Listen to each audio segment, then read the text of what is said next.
So we'll start with previously asked questions in NEET exam, simple harmonic motion, of course. So again, maybe we will come across few questions which are repeated. So depending on how many times we have solved that question earlier, we may solve or we may just skip.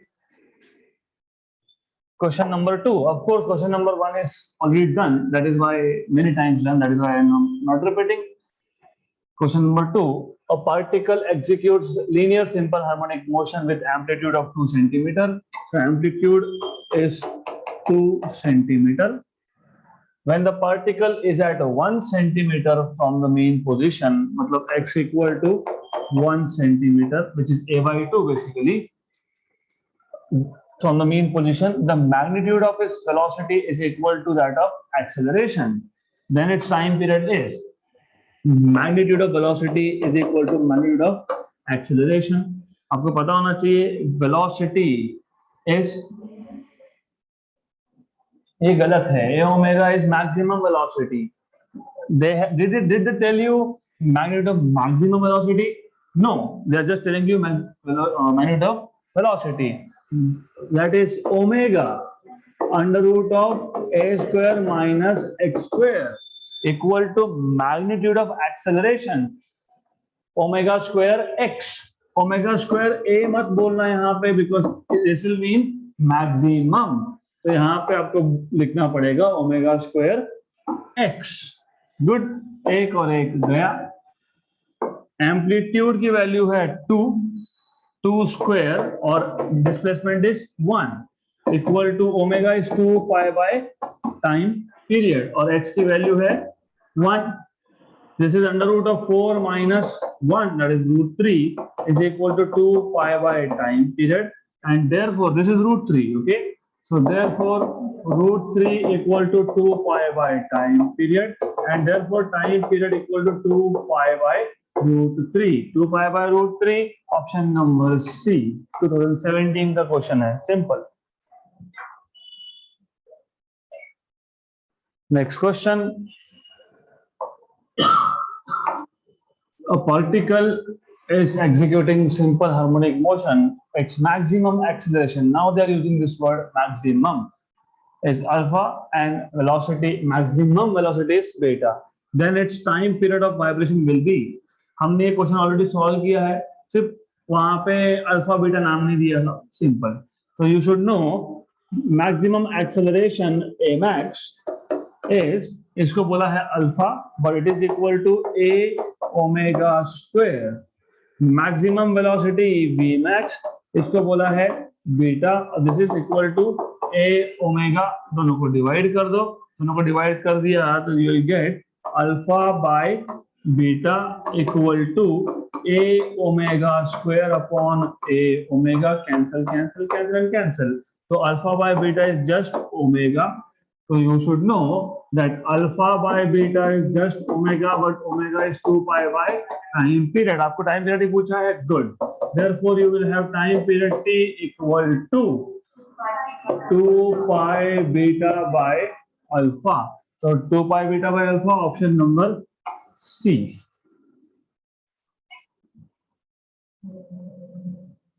Next question. A pendulum is hung from the roof of a sufficiently high building, and is moving freely to and fro like a simple harmonic oscillator. The acceleration of the bob of the pendulum is 20 meter per second square at a distance of 5 meter from the mean position. The time period of oscillation is, joke, acceleration is omega square x, मतलब magnitude की बात कर रहा हूं मैं.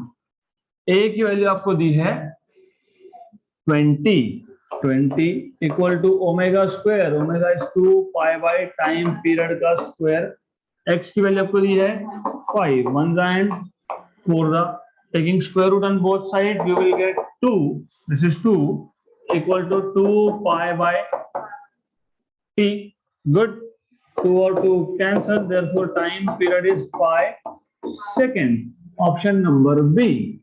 Done. 2018 NEET. So here I said by squaring, but I mean taking square root, by taking square root. Okay, good. Next question. Next question. A body of mass m is attached to the lower end of a spring whose upper end is fixed. The spring has negligible mass. When the mass m is slightly pulled down and released, it oscillates with a time period of 3 seconds. When the mass m is increased by 1 kg, the time period of oscillation becomes 5 seconds. The value of m in kg is simple question है. So the question is, आपके पास, let's say you have spring which is attached to some rigid support. तो पहले case में the mass that you have is how much? Mass is m.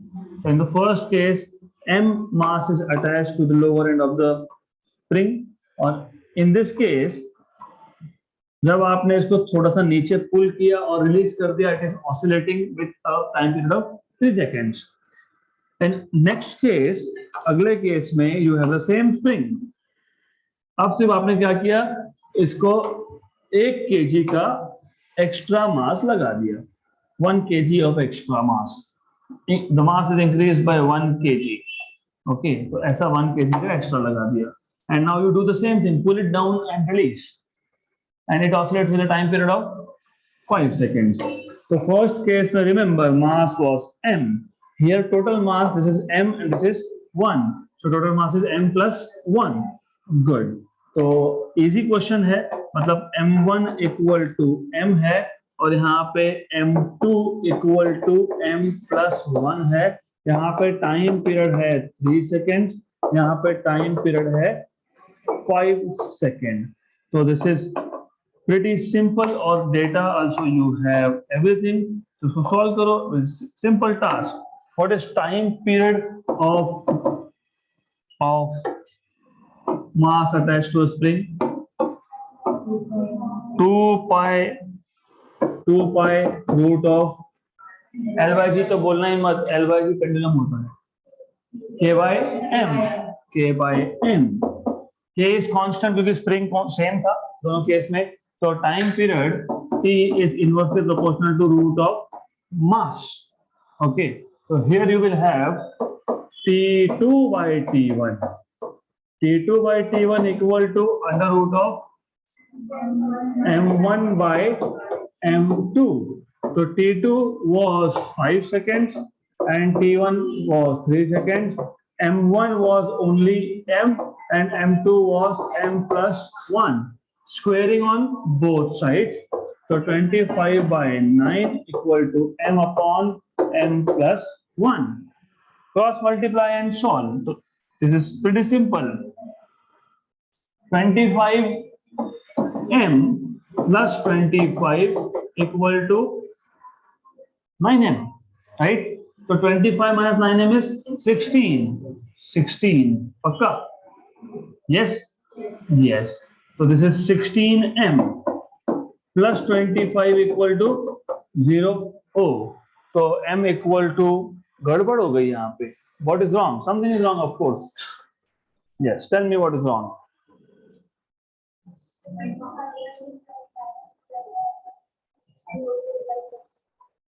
हाँ, 25 shift करके minus हो जाएगा, पता है मुझे. What is wrong? They have given answer as I think 16 by 9 or 9 by 16. Sixth number, option number A. What is wrong here? Answer गलत आने वाला था, मुझे पता है.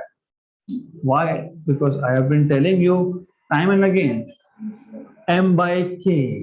मैंने आपको पिछले एग्जाम्पल्स में बताया था, ये this is 1 upon 2 pi root of K by M is frequency.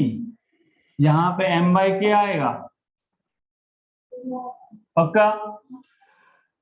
अरे ये ओमेगा होता है, omega. Time period is 2 pi omega नहीं. Okay, where you get always confused is this. Omega is root of k by m.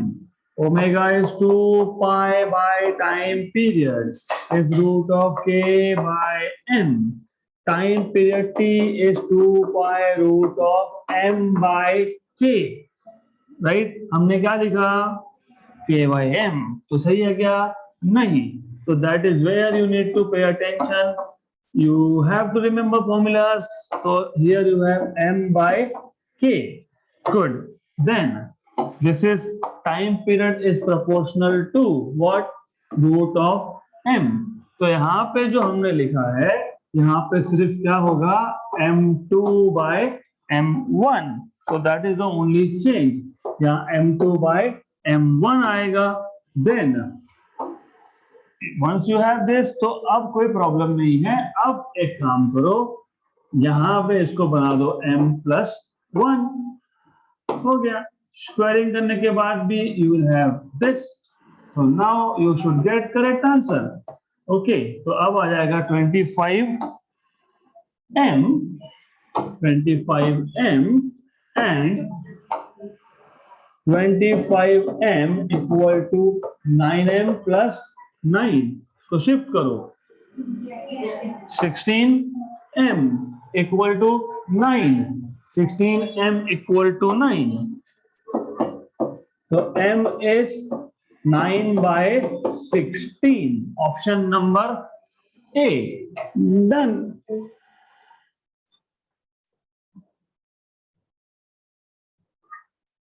Next question.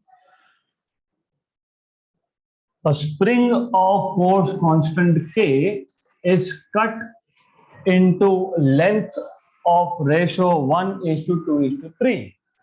They are connected in series and the new force constant is K dash. Then they are connected in parallel. The force constant is K double dash. The ratio of K dash to K double dash is. अच्छा question है, simple है. ध्यान दो यहाँ पे. You have let us say a spring. हमारे पास एक spring है something like this. Okay, इसका स्प्रिंग कांस्टेंट है K. अब आपने क्या किया, आपने इस स्प्रिंग के 3 पीसेस कर दिए. You cut this into 3. 1, then you have 2, and then you have 3. Let us say ये जो 3 पीसेस है सेम स्प्रिंग के, you had the same spring and you cut it into 3 parts. पहले का स्प्रिंग कांस्टेंट है let us say K1, दूसरे का K2 and तीसरे का K3. राइट. अब आपने क्या किया, आपने पहले कनेक्ट कर दिया सीरीज में. Okay, that is a joke. Series में कनेक्ट करना मतलब वापस से ओरिजिनल के पास जाना.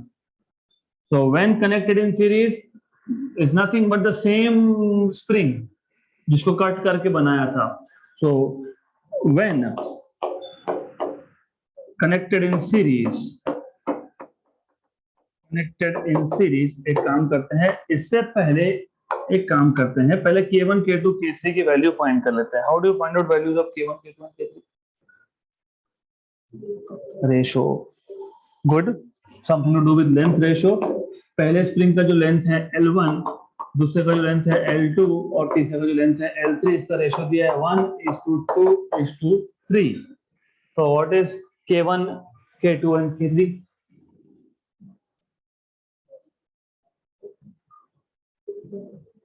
What is restoring force?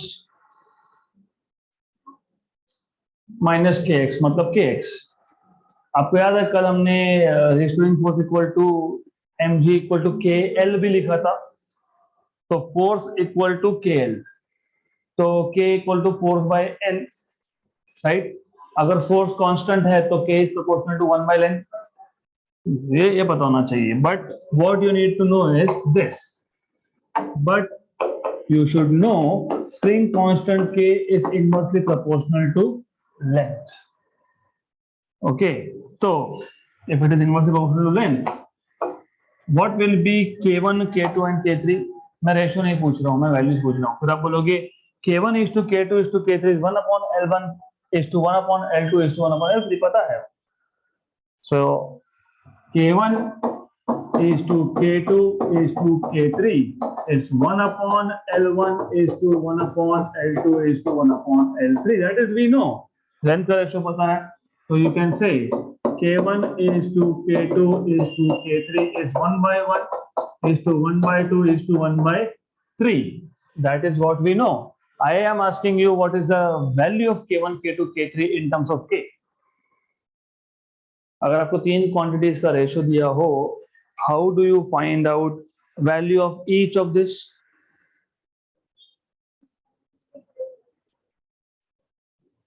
What will be K1, what will be K2, what will be K3?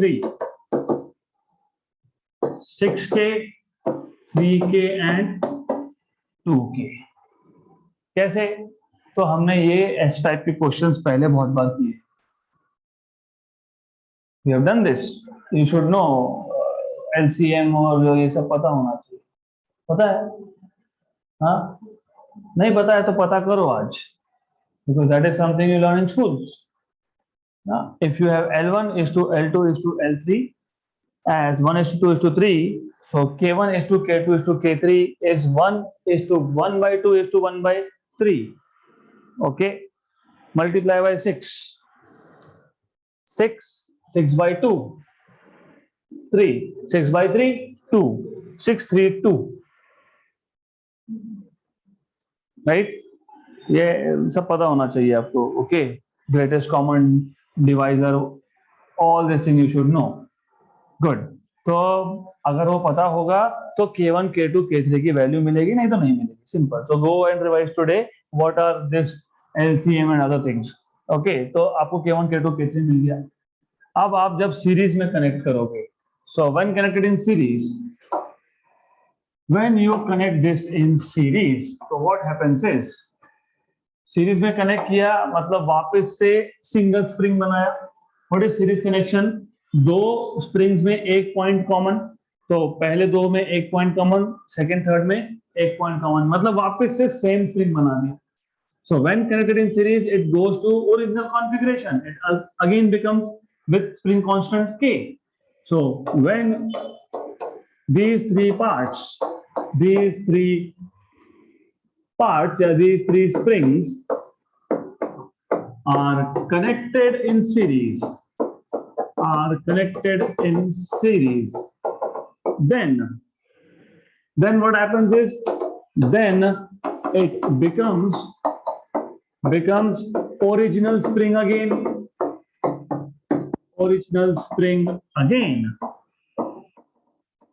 Okay, therefore you will have K dash equal to K. जो original spring था वही. अब कंफ्यूजन कहाँ है? ये K था, फिर वो 6 + 3 + 2 तीनों को ऐड करूंगा तो फिर नहीं आएगा.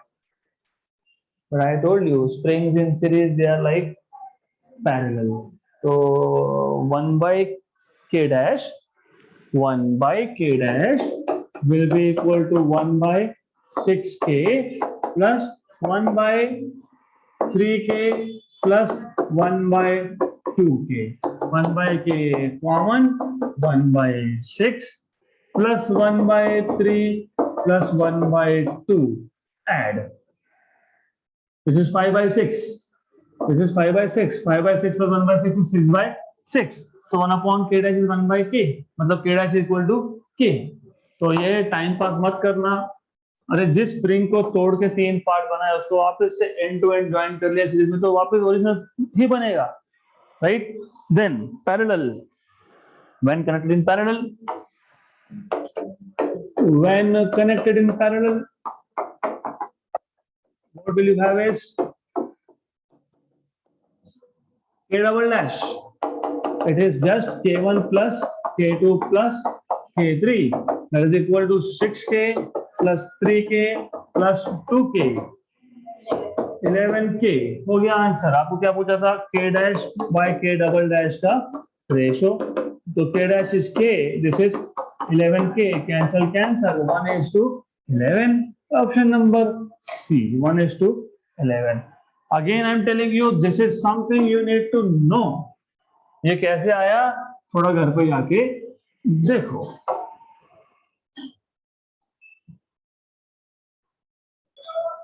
Next question. Joke. The displacement of a particle executing simple harmonic motion is given by. So you have simple harmonic motion which is given by a0 plus a sine omega t plus b cos of omega t. The resultant amplitude of the oscillation is given by. सबसे पहले one confusion that you may have is, मैंने बताया था आपको दो SHM का addition is again SHM, right? तो second and third term, second term is SHM with amplitude A, third term is SHM with amplitude B, and both of them have same frequency, तो SHM है. लेकिन ये जो आगे एक A0 है, right? So because of that, because of this A0, this is not simple harmonic motion. It is simple harmonic motion. याद रखना. क्यों? अगर यहाँ पे मैं लिखता a sin of 3 omega t, a0 sin of 3 omega t, फिर नहीं होता.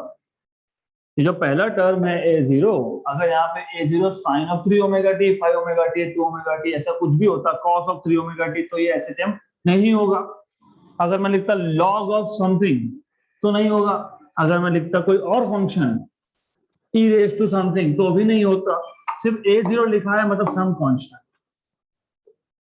इसका मतलब पता है क्या होता है? फॉर एग्जांपल, यू नो, अगर मेरे पास एक SHM है, if I write y equal to a sin omega t, what does that mean? या x equal to a sin omega t, क्या मतलब होता है इसका? हाँ, SHM कहाँ से स्टार्ट हुआ? मीन से. So particle starts from mean, right? If I write down y equal to some constant a0 plus a sin omega t, इसका मतलब ये होता है कि SHM ही है. Initial position was a0 away from the mean. इसका मतलब ये होता है. Good. तो a0 is just some constant, some distance, right? तो ये जो a0 है, इसको देख के SHM नहीं है ऐसा बोलना ही मत. It is SHM. जैसे ये SHM है a0 plus a sin omega t, correct, right? a0 क्या बता रहा है कि पार्टिकल मीन से नहीं कहीं और से स्टार्ट हुआ. फिर भी इसका एम्पलीट्यूड क्या था? a. a0 is just the starting point. It is not mean, right? Some starting point. Good. तो अगेन ये जो आपको इक्वेशन दिया है a0 plus a sin omega t plus b cos omega t, this is SHM with amplitude a square plus b square का root, right? So this is simple harmonic motion with amplitude r equal to under root of a square plus b square, not under root of a0 square plus a plus b bracket square. It is just a square plus b square का root with starting point as a0 with initial position a0. This is what it means.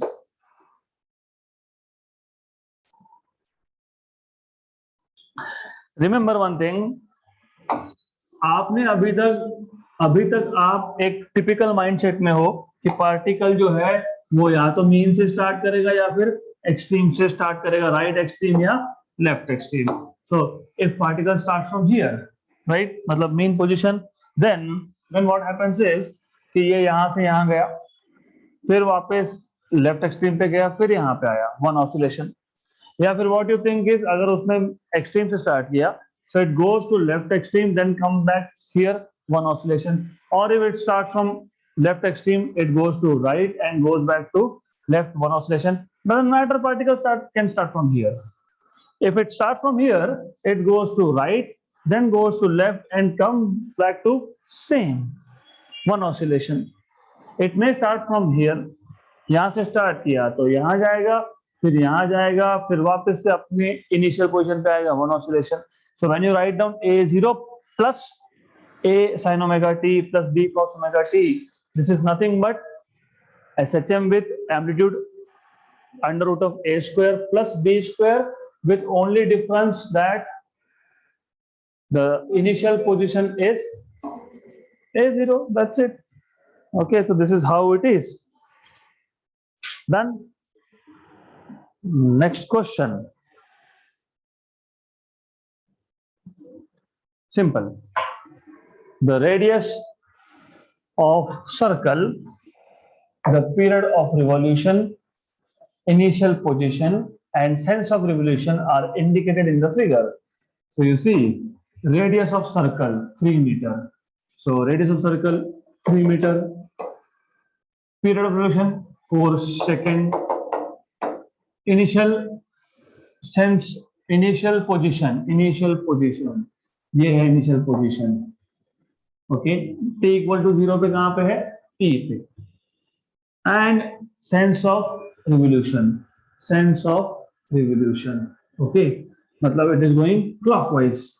Okay, ये सब दिया है. y projection of radius vector of rotating particle is y projection. अब इस question को solve करने के लिए you need to first recall, remember, हमने एक टॉपिक लिया था जिसमें हमने बोला था projection of uniform circular motion as simple harmonic motion.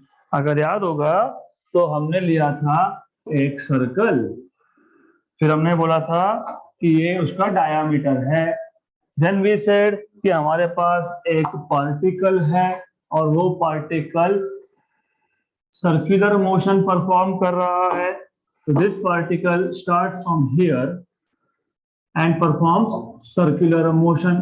तो ये पार्टिकल जैसे ही आगे गया, इस पार्टिकल का प्रोजेक्शन वो along the diameter towards left आया. फिर ये पार्टिकल जैसे और आगे गया, उसका प्रोजेक्शन, मतलब उसका शैडो भी बोल सकते हो, उसका प्रोजेक्शन यहाँ पे आ गया. Then as this particle moves ahead, मतलब पार्टिकल परफॉर्मिंग यूसीएम ये आगे जा रहा है तो इसका शैडो अलोंग द डायामीटर जा रहा है. जब ये particle, this particle reaches this point, the projection shadow also reaches the same point. Then if you remember, this particle, if it is here, the shadow is now somewhere over here. Then this particle goes further ahead and its projection, मतलब component along x-axis goes further away. ऐसा करते करते एक चक्कर complete हुआ किसका? Uniform circular motion का. और एक चक्कर कंप्लीट हुआ किसका? उसके शैडो का, प्रोजेक्शन का. मतलब if a particle is performing uniform circular motion along the circumference of circle, its projection performs simple harmonic motion along any diameter. Right? Good. यहां पे हमने लिया था प्रोजेक्शन along x axis, है ना? x axis है ना projection. Is this x axis? Yes. तो हमने यहाँ पे प्रोजेक्शन लिया था along x axis. Good. मतलब इमेजिन, इसका मतलब ये कि SHM का पाथ यहां से लेके तो यहां तक, पार्टिकल जब A पॉइंट से स्टार्ट करेगा तो उसका प्रोजेक्शन भी A पॉइंट पे है, मतलब एक्सट्रीम पे है. एक्सट्रीम पे हुआ ना? Are you paying attention here? Imagination. That is why physics keeps on troubling you always. Physics आपको प्रॉब्लम इसके लिए देता है क्योंकि आप देने देते हो. इमेजिन पार्टिकल, कौन सा पार्टिकल? SHM का पार्टिकल. SHM जो पार्टिकल परफॉर्म, नहीं सॉरी, UCM का पार्टिकल, यूनिफॉर्म सर्कुलर मोशन जो पार्टिकल परफॉर्म कर रहा है, उस पार्टिकल का इनिशियल पोजीशन है ए पोजीशन, और उसके शैडो का, उसके प्रोजेक्शन का initial is also A, correct? Then अगर ये पार्टिकल यहां आ गया तो उसका प्रोजेक्शन कहां जाएगा? वो यहां पे आएगा. करेक्ट? मतलब when particle performing uniform circular motion starts from some point along positive x, right? The shadow projection starts from positive extreme, क्योंकि मीन तो यहाँ पे है ना, this is mean position, isn't it? Good. देन ये पार्टिकल जब यहां आएगा तो उसका शैडो प्रोजेक्शन भी यहां पे आएगा, मतलब हाफ रिवोल्यूशन में शैडो का प्रोजेक्शन का हाफ ऑसिलेशन कंप्लीट हुआ। कहां से स्टार्ट हुआ था? एक्सट्रीम। एक्सट्रीम से स्टार्ट होता तो क्या लिखते हो? x equal to a cos of omega t। Very good. सिर्फ अब इतना है, अकॉर्डिंग टू द क्वेश्चन आपको प्रोजेक्शन जो पूछा है, that projection they are asking you is along y not x। मतलब ऐसा है, this is how it is, and the sense of rotation is clockwise. So clockwise is the sense of rotation. Okay, मतलब पहले आप projection देख रहे थे x axis पे, अब कहां देखोगे? तो x की जगह पे क्या लिखेंगे? y, बराबर। तो y will be a cos of something, और a तो देखे रखा है। कैसे देखे रखा है? जितना रेडियस होगा उतना ही एम्पलीट्यूड होगा। ओके, तो a की जगह पे क्या आएगा? 3 cos of omega t number 1। अब इनिशियली कहां था पार्टिकल? पॉजिटिव। नीचे था क्या? नहीं, नहीं ना। तो फिर a नेगेटिव आएगा कि पॉजिटिव आएगा? हो गया क्वेश्चन खत्म। एक तो cos दिखना चाहिए, मतलब जहां जहां पे साइन है वो आएगा नहीं, ये नहीं आ सकता, ये साइन नहीं आएगा, नहीं आएगा। फिर a होना चाहिए पॉजिटिव, क्योंकि इनिशियली कहां पे है वो? Positive, right? तो ये नहीं आएगा। अब बचे दो, 3 cos of pi t by 2 and 3 cos of 3 pi t by 2, बराबर। गुड। ओमेगा कैसे फाइंड करते हो? 2 pi by time period, time period भी दिया है, तो ये आ जाएगा 2 pi bye 4, that is pi by 2। कौन सा ऑप्शन? खत्म, क्वेश्चन डन।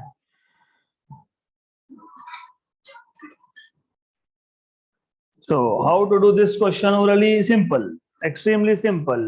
टाइम पीरियड से आपको मिल जाएगा ओमेगा 2 पाई बाय टाइम, तो 2 pi bye 4, that is pi by 2। तो सिर्फ वही इक्वेशन, वही ऑप्शन हो सकता है जिसमें pi by 2, omega should be pi by 2, pi bye 2 and pi by 2, दो ही है ना? दो ही है। पार्टिकल कहां से स्टार्ट किया? एक्सट्रीम, मतलब कॉस दिखना चाहिए कि साइन? ये ऑप्शन नंबर ए, डन, खत्म। Next question, which of the following function represent simple harmonic motion? बताओ अब। ऑप्शन नंबर ए, डन, क्योंकि स्क्वायर जो है वो एसएचएन नहीं होता, और यहाँ पे ओमेगा, यहाँ पे 2 ओमेगा, ऐसा नहीं चलता। यहाँ पे भी सेम प्रॉब्लम, ओमेगा और 2 ओमेगा नहीं चलता, तो ऑप्शन नंबर ए। अगर ये नहीं पता होता ट्रिक, अगर ये ट्रिक नहीं पता होता तो क्या करते, वो भी देख लेते हैं। आप बोलते कि चलो एक एक ऑप्शन चेक करते हैं, तो पहले बोलते x equal to sine omega t minus cos omega t, फिर v फाइंड करते, v is dx by dt, sine का derivative cos omega t into omega, cos का डेरिवेटिव माइनस साइन, तो plus omega sine omega t. फिर आप a find करते, अभी omega पहले कॉमन निकाल लो, ओमेगा कॉमन निकाल लो, cos omega T plus sign omega t. फिर ओमेगा कांस्टेंट है, तो जब आप एक्सेलेरेशन के लिए डेरिवेटिव लोगे तो ओमेगा को पहले से बाहर रख देंगे क्योंकि कांस्टेंट है। फिर cos का डेरिवेटिव आएगा minus omega sine omega T plus omega cos omega t. फिर आप माइनस ओमेगा को बाहर निकाल लोगे, तो ऑलरेडी एक ओमेगा है और माइनस ओमेगा बाहर निकाल दिया, तो माइनस ओमेगा स्क्वायर, यहाँ पे साइन ओमेगा टी बचेगा, यहाँ पे माइनस कॉस ओमेगा टी बचेगा, करेक्ट। ये sine omega t minus cos omega t is nothing but x, फिर आप बोलोगे a x is minus omega square x, ये तो SHM का कंडीशन है, and then this is SHM, right? But trick, they are much more powerful, दोनों में omega omega, good, done, option number A. Next question, the phase difference between instantaneous velocity and acceleration of a particle performing SHMS, pi by 2, displacement of velocity में pi by 2, velocity और acceleration में pi by 2, pi bye 2 मतलब 0.5 पाई, option number ए, simple. अगला question, a coin is placed on horizontal platform which undergoes vertical simple harmonic motion of angular frequency. Okay, the amplitude of oscillation is gradually increased and the coin will leave the contact with the platform for the first time. ये हमने पहले solve किया है, we have solved this. A coin is placed on a horizontal platform which undergoes vertical simple harmonic motion of angular frequency. आपके पास एक ऐसा vertical एक platform है जिसके ऊपर आपने एक कॉइन प्लेस कर दिया, so you have kept a coin on this. We have solved this definitely, for sure we have solved this question. तो हुआ है सॉल्व, पता होना चाहिए। So you have a coin, let us take a coin which is placed here. This is a coin, then this platform performs vertical oscillation. The coin will leave the contact for the first time. किया है हमने, solve किया है, हमने solve किया है ये। At the highest point, at the mean position of the platform, we have solved this question.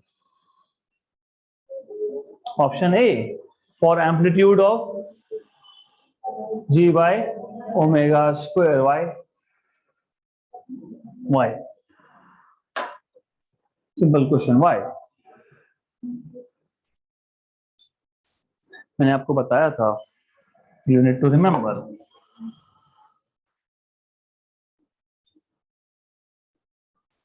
So imagine आपके पास, मान लो this line, I'll draw a line over here just for reference.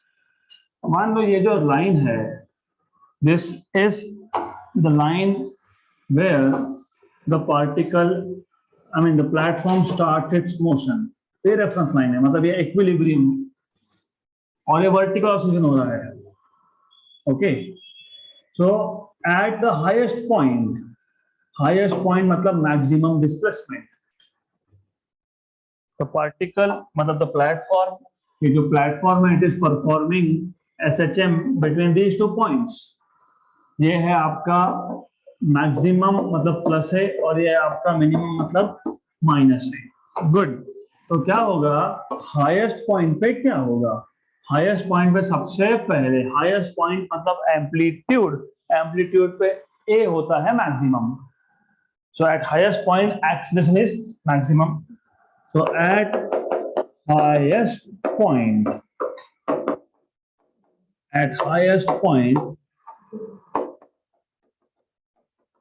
acceleration is maximum. Why maximum? Why? Extreme position है, acceleration maximum कहाँ होती है? Extreme position पे होती है, मतलब a omega square is equal to, in this case is g. Why g? Why? हाँ, gravitation. Why gravitation? क्योंकि ये वर्टिकल ऑसिलेशन है। Very good. तो इफ यू रिमेंबर, जब आप हॉरिजॉन्टल की बात करते हो तो इस केस में मीन पे वेलोसिटी होता है मैक्सिमम, ए होता है 0, एक्सट्रीम पे वी होता है 0, ए होता है maximum, right? In case of vertical oscillation, if the oscillation is vertical, same thing will happen. At the mean, velocity is maximum, a is 0. At the extreme, v is 0 and a is maximum. उसके बाद कहाँ आएगा? नीचे आएगा. क्यों आएगा? Due to gravity. So at extreme position, you need to know, even for this platform, इस platform के लिए भी मैक्सिमम डिस्प्लेसमेंट पे a is maximum and that is equal to g. क्यों g? why g? हाँ, action due to gravity correct है, लेकिन my question is still why g? क्योंकि आप कॉइन की बात कर रहे हो, तो आपको ये पता है. Do you know this? Do you know what happens when an object goes up? What happens to value of a? And when an object comes down, what happens to value of a? What is a net? Net acceleration क्या है? g plus a, g minus a कब होता है? g plus a when upwards or downwards? Okay, upwards. ठीक है. तो अब from here definitely amplitude is equal to g by omega square. तो ऑप्शन नंबर ए तो करेक्ट है ही और हाईएस्ट पॉइंट पे भी होगा. But again I am telling you, मैंने यही क्वेश्चन आपको लास्ट टाइम भी पूछा था. Last time also I asked you same thing. What happens when the lift goes up? g plus a. when the lift goes down, g minus a. and then I have told you in terms of that, g plus a और g minus a के terms में बताया था मैंने. so at highest point platform will come down or go up? At highest point it will come down or go up? Come down, क्योंकि maximum है. Come down. If it comes down, what is the condition? g minus a. Okay. अब in terms of this you have to think g minus a is equal to 0. तो a equal to g. Okay. तो अब ये काम करो. इससे ज्यादा details में बताऊंगा नहीं, बिकॉज ये हमने ऑलरेडी किया है. You have to think again and find. Answer is correct, but this is the question that we are repeating for the second time, and that time also I gave you details of it. q g by h omega square. तो number 1 ये नहीं हो सकता, due to dimensions are not correct. ये नहीं हो सकता. क्यों नहीं हो सकता? क्यों नहीं हो सकता? Acceleration is 0. एक्सेलरेशन इज 0 तो the coin will not leave contact. जब a is 0 तो y it should leave contact. Mean position पे velocity is maximum, acceleration is 0. So there are two options and both of them are correct. So that's it for today.